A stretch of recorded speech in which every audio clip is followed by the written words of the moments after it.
Hey, Richard and Courtney, Vernon here. I want to thank you for sharing your time with me to share a little bit about Standing Stone and what I'm doing with this dynamic ministry and coming to you live from my recording studio, which doubles as our kitchen here in Virginia Beach. Getting ready to head back to the boat at the end of the week. I just wanted to get a message out to you before I left. And Richard, it was good talking to you yesterday. Haven't talked with you in a while, and I'm glad things are working out for you there down south, and best of luck to you going down that wheelhouse route. But it's the industry we're in. You've got to keep striving, otherwise you get left behind. So good for you. Praying for you guys. And so listen, one of the things that I've been called to do is to minister to pastors and shepherds of God's people. And so that's what Standing Stone is all about. And what I would like to do is just share two stories with you. One being my story, how I got to where I'm here today, and just basically the story of Standing Stone and how maybe you can help me moving forward.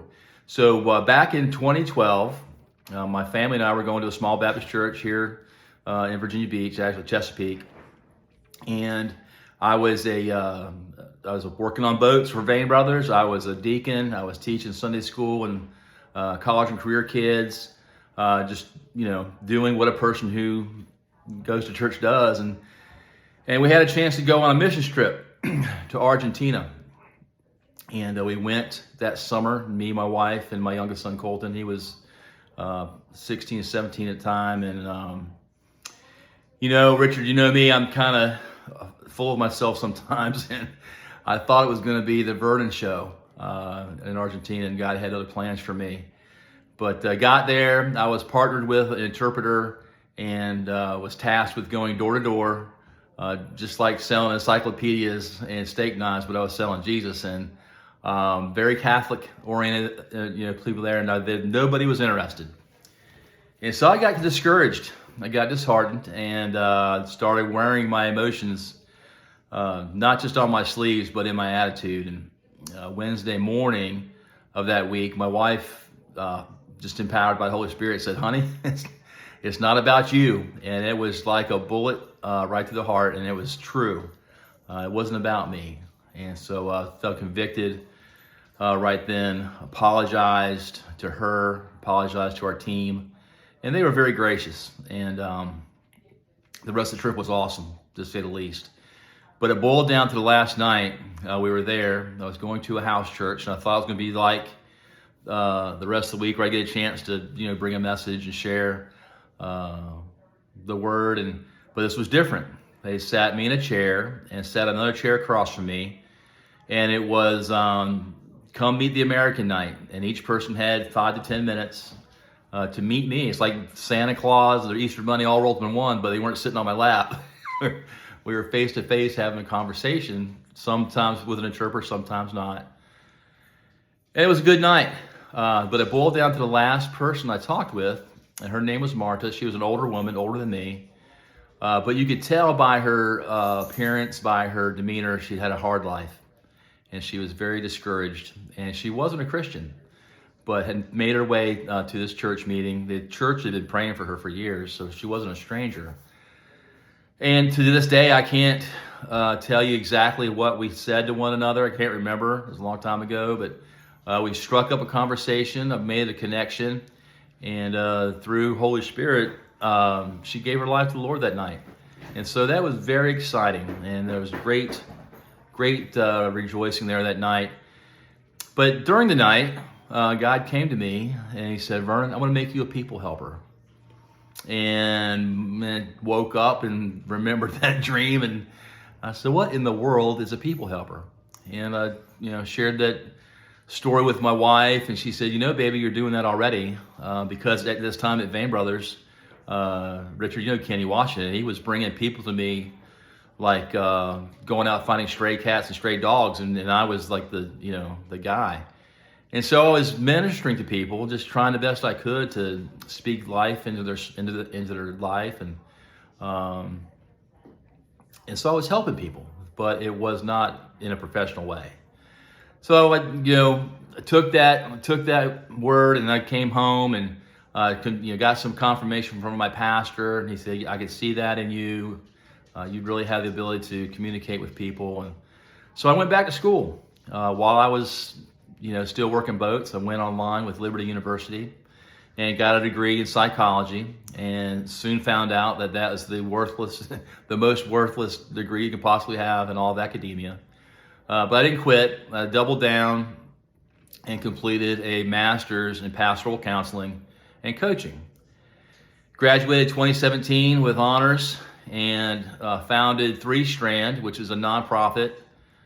In 2018, registered with the IRS, a 501c3 nonprofit that uses coaching, counseling, and chaplaincy strategies to help people just be better versions of themselves. And I've been doing that, while working on boats, on my time off here at home, counseling people, helping people. And so strolling, fast forward, that's the backstory. So fast forward to 2022, I'm just scrolling through Facebook, bored on the barge there in Philadelphia, and came across an ad that said, "Have you been called to pastors? Can you shepherd a shepherd?" And I said, "Well, they're people. I'm a people helper, so yeah, I think I can." So I just started doing some research on Standing Stone and what they're all about. And their story goes back over 20 years. Jim and Debbie Hogan, who are the founders, were in California, Southern California. They came to, Debbie grew up in church, but experienced some hurt when her pastor had a moral failure and had to leave ministry when she was a kid. And when she got married, her husband, Jim, wasn't a Christian, but they started going to church. He got saved. And again, the pastor that they were sitting under ran off with the secretary and had to forfeit ministry. And it left them broken. And but Jim at this time was on the board of that church and walked side by side with that pastor with the hopes of renewing his relationship with his wife. And he was successful. But in doing so, they found that there's a tremendous need to come alongside pastors who are struggling with loneliness, with burnout, with mental issues. And so they decided to found Standing Stone. And it started off as a ranch. They sold their house in California, built a ranch in Colorado, and called it Standing Stone Ranch. And the sole idea was to bring broken pastors, marriages out to this ranch for 1 week intensives, trying just to get the wheels back on the car and get them back to health. And they were successful in doing that for about 10 years, and they realized they didn't have enough reach because the numbers were just so staggering. So they pivoted and started Standing Stone Ministry, where they take like-minded people, field shepherds like myself, and put them around the country to walk beside pastors before they get to that point. 71% of pastors will say they don't have one personal friend. And if you think about it, who wants to be the pastor's friend? Because they can't be themselves. They have to, be super spiritual, and pastors have to, kind of wear a different face, but they can't have a personal friend. So they're lonely. And we know that Satan, the enemy, loves to get people alone, either men or women, because when we're alone, we're vulnerable. And so they're vulnerable there. And interestingly, nearly 60% of their wives say the same thing. And so there's loneliness involved, and sadly, the divorce rate amongst pastors and ministry leaders is just like it is in secular society. Almost 50%. And we're losing pastors annually. Before COVID, the United States lost 4,500 churches, just closed, and it could be for sort of reasons. A pastor retires, pastor, has a mess up, has to get out of ministry, or they just dissolve up. But the good thing is 3,000 churches came back. But they're still short, and the pandemic hasn't helped any. So depending on what data you look at, you're losing anywhere between 2,000 to 1,000 pastors a year. And it's mostly because they're overworked, overburdened, unprepared for what congregations have for them. And so they need a friend. They need help. And that's what Standing Stone does. And that's what I want to do. That's what I've been called to do. And what we want to do is see pastors, ministry leaders, their families achieve quality of life, quality mental health, and just be there for them.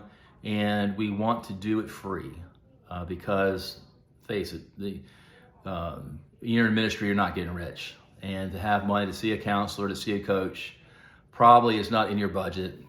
A lot of insurance companies won't cover mental health to a degree. And if you see somebody publicly, the chances are you're going to be ostracized by your denomination, by your association. And so what we do with Standing Stone is we come alongside them confidentially, just as a friend. Nobody knows what the pastor is doing, who he's seeing. We're just there having coffee, having a chat, and just trying to put a different set of eyes on their struggle. And so in doing so, and in doing that for free, it's a faith-funded position. So what I need to do if I'm going to move forward in this arena is I have to form a support team. And I've been doing it over this last year, but with working my schedule and filling in with a lot of the leadership roles at my church, it's been a slow go. And so I'm kind of stepping it back up now, but I have to develop a support team. And what that looks like is somebody's going to pray for me on a routine basis, because we believe that nothing happens without prayer. Prayer is such a powerful thing, and even though God knows what's going on, He wants to hear from His children verbally through prayer. And a second aspect of a teammate is someone's going to network. You know people that I don't know. You know pastors that I don't know that might need help. And even because you're in Carolina doesn't mean I can't visit, can't reach out. You make a trip or through virtual or phone call. We have guys that are ministering to pastors all around the world, even though we're mostly here in the United States. And the third aspect is a financial support piece, looking for a recurring monthly gift that's 100% tax deductible that will help me reach pastors, to take me off the boats and put me into the field full time. And so that's what we're trying to do. So you might be asking, what's the rate of return on this investment? Right now, there are over just over 200 shepherds nationwide. And those shepherds are reaching just over 3,000 pastors a month. And so if we believe that the average church in America is about 250 people, that's close to 1 million lives that can be impacted in a positive way just by having a healthy pastor. And it's my belief, it's my thought, that a healthy church needs to have a healthy leader in that pastor. I also believe that society in our neighborhoods and our cities will not improve unless we have a healthy church, because the church is not doing what it's supposed to do.